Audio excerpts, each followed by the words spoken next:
Во Македонија постои реч што од земја изгледа сосема обично. Но кога ќе се погледне од воздух, открива форма што со години буди прашање. Места во Македонија што кријат тајни, трет дел. Во близина на Свети Николе, во просторот на Овче поле, се наоѓа местото што јавноста го запозна како геоглиф од Канда.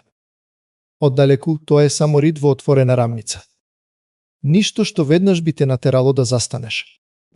Но сателитските и воздушните снимки покажуваат нешто необично. Ридот има јасна овална форма и линии што го издвојуваат од околниот терен. Токму затоа, со години околу него се поставува истото прашање. Дали Канда е природна форма или нешто создадено од човек?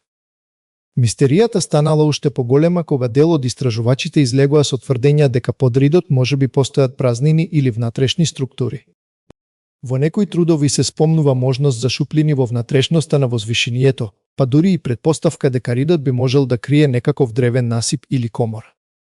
Но важно е да се каже, ова не е конечно докажано и темата се уште е предмет на расправа. И токму тука Канда станува толку интересна, затоа што за едни ова е заборавен трак од далечно минато. За други, тоа е само природен рид што со годините добил премногу мистични толкувања. Дел од археолозите и историчарите јавно предупредуваат дека околу Канда има многу сензационализам, дека не секоја необична форма мора да биде древна мистерија и дека за сигурен одговор се потребни сериозни археолошки докази. Но без разлика на различните ставови, едно останува неспорно. Канда и денес е едно од најчудните и најзагадочните места во Македонија. Рид што не привлекува внимание кога стоиш пред него, но од небо изгледа како да крие приказна што никој се уште не ја затворил до крај. Дали е случајност на природата? Дали е стар човечки зафат?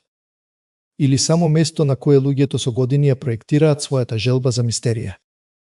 Одговорот се уште не е целосно јасен. А токму затоа геоглифот Канда останува едно од местата во Македонија што и понатаму кријат тајни.